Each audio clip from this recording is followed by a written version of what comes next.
On a mis en place cette démarche, je dirais, pratiquement dès le premier jour, hein, et on se réunit tous les jours. Enfin, pas les week-ends, mais tous les jours, du lundi au vendredi, tous les matins à 10 h, on a cette réunion qui nous permet, il y a les principaux responsables des services, ça nous permet de prendre tous les problèmes un par un, d'anticiper, de voir quelles sont les solutions qu'on peut mettre en œuvre. Voilà, donc ça nous a permis tout au long de la crise, d'abord d'échanger les informations, de réfléchir aux solutions qu'on avait les moyens aussi de mettre en action. Et puis c'est un système qui est un peu collégial de prise de décision. Donc voilà, c'est un système qui est quand même assez efficace. On va commencer par les écoles. Oui, voilà. Donc là, on attend la descente des écoles pour savoir combien d'enfants exactement seront présents. Voilà. Bon, là, je suis passée dans 2 écoles ce matin, c'est très variable. Parce que les directeurs d'école interrogent les parents. Voilà, ils interrogent les parents pour savoir combien d'enfants seront présents la semaine prochaine. Donc évidemment, en fonction de ce nombre-là, ça va un peu diriger nos choix. Ceci étant, on peut faire un jour sur 2, lundi, jeudi, mardi, vendredi, quand les groupes sont importants, puisqu'il y a une information qui est parue, alors je sais, j'ai pas su si c'était hier soir, cette nuit, ce matin, enfin bon, on parlait à la radio, on n'est plus à 50 mètres carrés pour un groupe de 15, mais à plus 60, puisque c'est plus de 3,33 mètres carrés, mais 4 mètres carrés. Voilà. Oui, plus 8 mètres carrés pour... On a une idée de la dimension de alors, la question s'est posée jeudi. Moi, j'ai posé la question jeudi, sauf que jeudi, c'était 3,33 mètres carrés par enfant. Là, maintenant, c'est 4, donc je vais reposer la question. Voilà. Ensuite, il y a une autre donnée, c'est que les groupes ne doivent pas se croiser autant que possible. Et ça, c'est quelque chose qui est très important. Ce qui veut dire que moi, je conseille une arrivée et un départ échelonné par groupe, entre 8h20 et 8h40, et voilà. Donc ça, c'est quelque chose. On peut mettre des enfants prioritaires, voilà, soignants, médico-sociaux, enseignants, parce que les enseignants font partie des listes de personnel prioritaire maintenant, personnel de service. Ça, c'est une possibilité. Mais ça va être compliqué. C'est un peu compliqué parce qu'il y a aussi les enfants, il faut quand même dire aussi, il y a des enfants dont les parents ne s'occupent pas, plutôt ont du mal à s'occuper, plutôt ils reviendront à l'école, mieux ce sera. Oui, et c'est pas les mêmes. C'est pas les mêmes. Donc ça, c'est des choix qu'il va falloir faire. Faire des priorités dans l'accueil des enfants, moi je suis un petit peu réservé. De toute façon, d'un point de vue national, on n'a pas le choix. Oui, non, mais s'il y a des directives, oui. Les enfants de soignants médico-sociaux, il y a une directive. Les enfants d'enseignants, il y en a une autre aussi. D'accord. Donc s'il y a des directives, oui, mais il ne faut pas qu'on rajoute d'autres priorités. Beaucoup qui... après, est-ce qu'on fait une reprise progressive sur 3 semaines? On ne sait pas à quel rythme les gens vont revenir. Oui, ça sera progressif de toute façon. Oui, mais est-ce que nous on met un rythme sur ça? La vraie question, c'est est-ce qu'on est capable, je veux dire, compte tenu du nombre de classes qui sera ouvert, est-ce qu'on est compte tenu des règles de sécurité, jusqu'à quel point on est capable d'aligner les personnels, de mettre en place les personnels? Voilà. C'est ça notre vraie question. C'est pour ça que moi je pense qu'il faut mieux être sur la progressivité.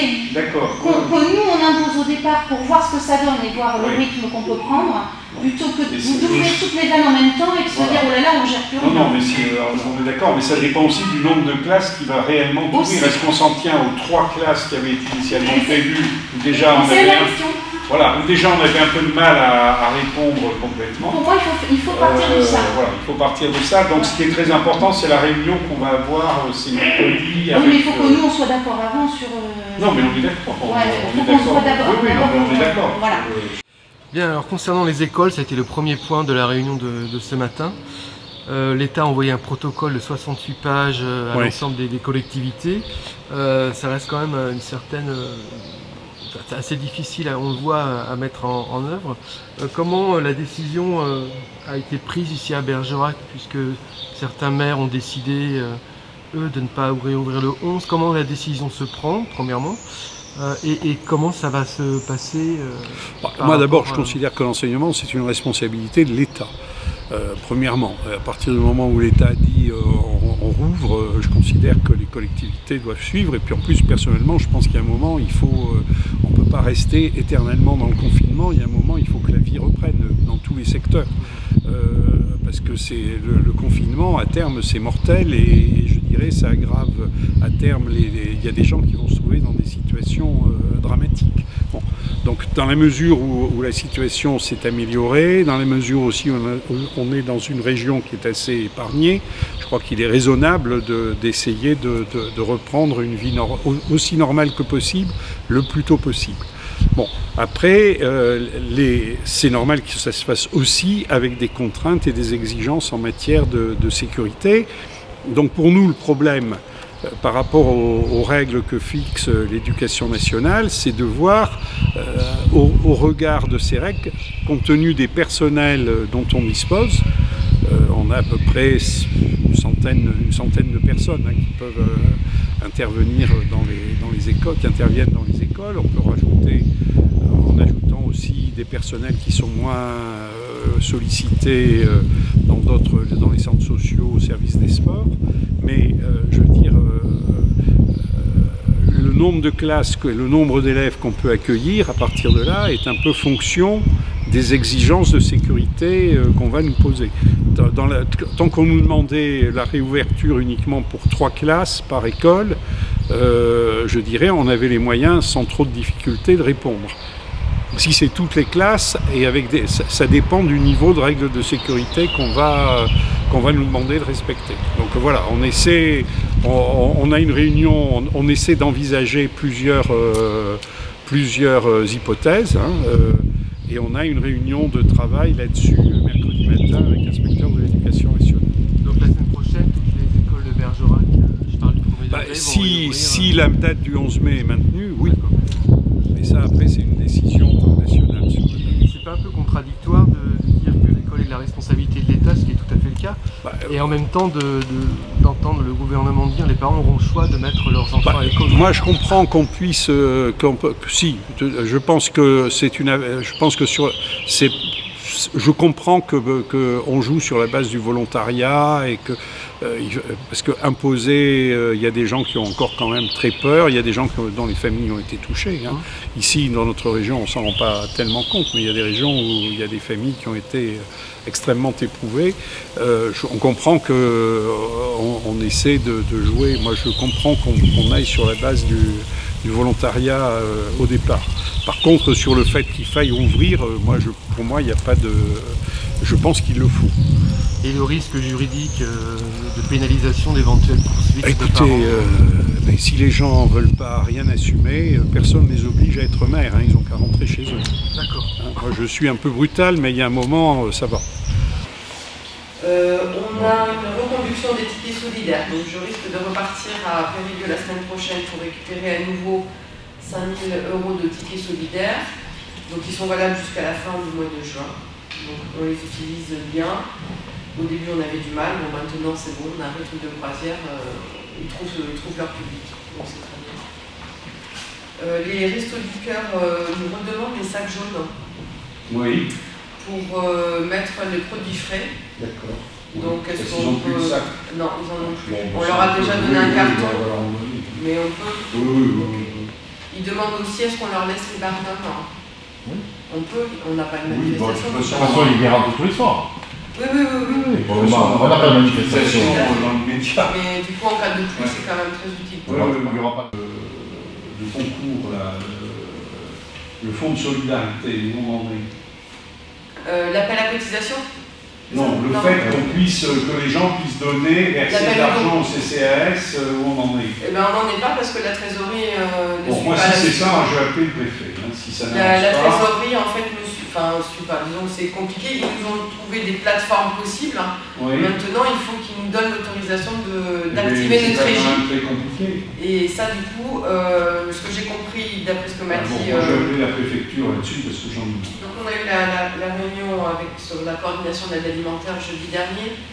Donc moi j'ai dit que nos agents auraient intégré leur service pour la plupart au 11 mai, donc il y allait y avoir moins de bénévoles pour les associations caritatives.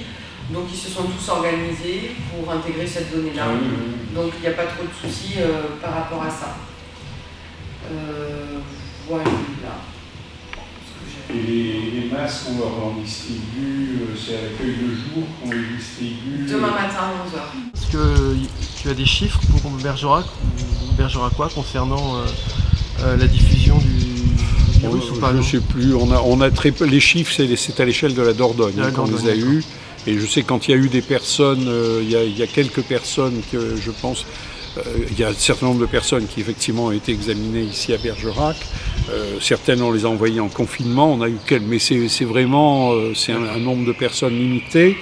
Il y a peut-être quelques personnes aussi qui ont été envoyées à l'échelon supérieur puisqu'il y a eu une gradation dans les niveaux d'hospitalisation. Mais il y a eu à un moment, il y avait un certain nombre de personnes qui étaient en surveillance à l'hôpital de Bergerac. Merci. La police municipale. Alors ça va.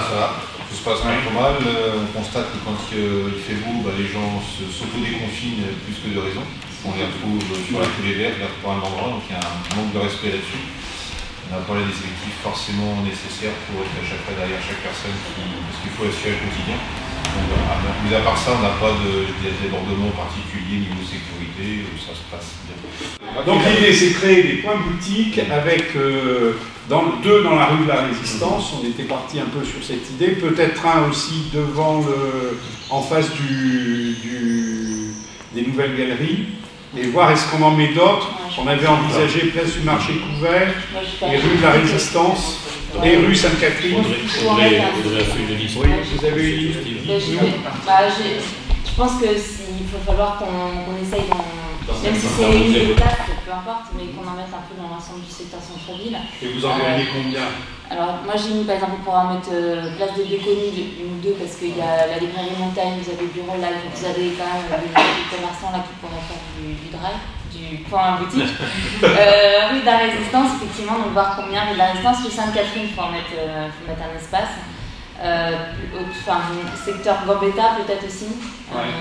Et après c'est peut-être rue Paul-Bert pour desservir les petites rues piétonnes et l'espace rue de la Bardonnie. On est une un peu par là. Mais est-ce qu'on n'en met pas un place de la Bardonnie? Voilà, peut-être une rue Paul-Bert, une rue de la Bardonnie, je sais pas, faut voir. Mais rue Paul-Bert, faut parce qu'il y a Connect de Château. On peut le faire facilement. Il faut savoir, puisque bon, c'est parti d'une discussion qu'on a eue ce matin avec un des commerçants, le patron de la FNAC, c'est lui qui en parlait par rapport à la FNAC bien sûr, mais comme il a dit, il défend tous les commerçants, il a dit certainement que tous les commerçants, c'est certainement quelque chose que demain on va arriver dans les modes de consommation, et pas d'aller retirer au magasin, ça je n'avais pas compris. Et que les gens vont avoir peur, c'est pas retirer au magasin, c'est retirer à un endroit, voiture, et je m'en vais. Voilà, c'est le magasin qui vient. Et voilà. Donc, est-ce que ces points de drive, retrait, ce ne sont que des réserves de stationnement sans avoir quelque chose à côté, de stockage ou quoi? Si c'est que ça, je pense que c'est très facile. Non, mais moi je pense qu'il y a trois idées, il y a trois éléments. Il y a avoir effectivement un certain nombre de places, parce que les gens vont s'entasser. Moi je le vois au Leclerc par exemple, quand on vient retirer, il y a toujours deux, trois voitures. Il y aura des horaires. Voilà. Alors, avoir des plages horaires pour chaque commerçant ou chaque groupe de commerçants, parce que la FNAC, c'est vrai qu'ils peuvent avoir pas mal de clients en même temps. Il y a d'autres commerces, ils peuvent se grouper, ils peuvent faire un petit groupement sur un créneau horaire. Il faut avoir des créneaux horaires. Et puis la troisième chose, est-ce qu'il ne faudrait pas avoir quand même un endroit où les gens puissent stocker les choses qui vont être livrées? C'est la question. Alors utiliser par exemple les chalets ou des choses comme ça. Après, ça va être des questions qu'il va falloir poser aux commerçants s'il y a nécessité ou pas. Par exemple, la FNAC disait que eux, quand le client arrive, le client téléphone à la FNAC, il y a un numéro spécifique. Et un des salariés descend déposer dans le coffre de la commande. Et ça leur pose aucun problème. De toute façon, il faut qu'on discute avec les commerçants, voir s'ils sont vraiment intéressés. Lui est intéressé. parce que je pense qu'il a raison d'anticiper là-dessus. Mais après, est-ce que les autres commerçants seront partants sur un truc comme ça? Il faut quand même se dire qu'il y a quand même une période, parce que je dis les gens vont être dehors, oui, ils vont être dehors, mais rentrer dans les magasins, il y en a certains qui auront des réticences pendant un temps. Dans les commerçants, ça va être un certain nombre de personnes, ça va être limité. Il va falloir quand même que la distanciation soit respectée. Donc j'imagine que voilà, tout le monde ne pourra pas comme avant, aller dans une boutique de vêtements, être les uns à côté des autres. Et il faut leur dire premièrement qu'on a un nombre de masques limité, qu'on est en train d'en fabriquer, qu'on en a commandé, que tout ça n'arrive pas comme ça. Il ne suffit pas de faire un claquement de doigts pour que ça arrive. Et ensuite, étant donné qu'on en a en nombre limité, on fixe des priorités et qu'on met en priorité les gens fragiles. Voilà. On n'aurait rien fait, on aurait été critiqué. C'est la problématique du masque gratuit dans certaines villes. Moi, ce que je souhaiterais, c'est qu'on prenne les noms des gens qui s'indignent de cette situation, parce que j'aimerais avoir une explication avec eux. Non, ça tourne, on s'adapte aux ruptures de stock d'élastique avec le lien viticole. Oui, parce que c'est ça le problème aujourd'hui, c'est les élastiques. Donc on aura 3 types de masques différents. Ouais. Et voilà, qui répondent aux caractéristiques attendues. Par type, c'est-à-dire dans dimension? Non, en attache. On en a soit avec des attaches solides, on a avec l'élastique derrière l'oreille, et d'autres avec du lien élastique à mettre derrière la tête. Voilà. Et sinon, ils ont tous cette forme et à peu près cette dimension. On avait un stock de 9000 masques papier au départ qui est daté du H1N1. Heureusement, on ne les avait pas jetés, bien qu'on nous ait dit, on nous ait fait savoir qu'ils étaient périmés, mais on a décidé de les garder. Ce qui était une... Bon, et ces 9000 masques, l'État nous en a repris à peu près 6000, dont beaucoup ont été redistribués aux soignants d'ailleurs, au départ, et nous, on a géré avec les 2500 à 3000 masques qui nous restaient, les gens de la ville qui étaient en contact du public, qui ont continué, les gens de l'abattoir qui n'ont jamais cessé de travailler, et puis les associations caritatives. Bon, on en a redonné aussi un moment à la CAB, on en a redonné un moment aux médecins. Voilà. Donc on a essayé de gérer ce stock. On a fait des commandes de masques papier, mais les masques papier, la consommation est très rapide. On en a à peu près commandé à peu près à terme quand on pourra en disposer pour environ un niveau de 30 000 masques. L'idée, c'est d'avoir un stock de 30 000 en permanence. C'est un peu ça qu'on aimerait avoir. Après, les masques en tissu, l'avantage qu'ils ont, c'est qu'ils sont lavables, donc on peut les utiliser un plus grand nombre de fois. Mais le problème, c'est qu'on n'en avait pas du tout au départ. Donc je dis, il y a des initiatives volontaires qui se sont développées, qui ont permis d'en fabriquer. On s'est rendu compte que c'était quand même difficile à l'échelle de toute la ville d'équiper tout le monde de masques. Donc on s'était forcé, d'acheter du tissu, ce qui n'était pas facile. On a eu un premier stock de quoi fabriquer 5000 masques il y a à peu près une dizaine de jours. On en a un deuxième stock qui nous a été donné par le département, qui va nous permettre de fabriquer 10 000 masques supplémentaires, mais il faut le temps de les fabriquer, les découper, ça va, mais après tout l'aspect couture, c'est beaucoup plus long et beaucoup plus lent, donc on les fabrique au fur et à mesure, et on les donne, on les distribue au public, c'est beaucoup des bénévoles qui les fabriquent, sur la base, à partir de priorités, donc les plus de 65 ans d'abord, les personnes de moins de 65 ans qui font l'objet de soins à domicile, donc on va en remettre aux associations de soins à domicile, et on va en remettre aussi pour les gens qui souffrent de pathologies, mais qui là on est dans le domaine du secret médical, on ne va pas demander aux gens de venir justifier, donc on va en remettre aux médecins, une trentaine pour commencer à chacun des généralistes de Bergerac qui puissent en donner, et le cas échéant, aux personnes qu'ils soignent et qui ont besoin d'être protégées. Après, la question qu'on se pose plus loin, et que je soulèverai en conseil municipal, c'est est-ce qu'il ne faut pas que la ville achète un stock de, mettons, 60 000 masques pour qu'en cas de nouvelle épidémie de ce type, on puisse tout de suite distribuer 2 masques à chaque Bergerac. Je pense que, mais c'est quand même un investissement que je pense j'évalue à environ 200 000 €, donc c'est quand même pas un petit investissement.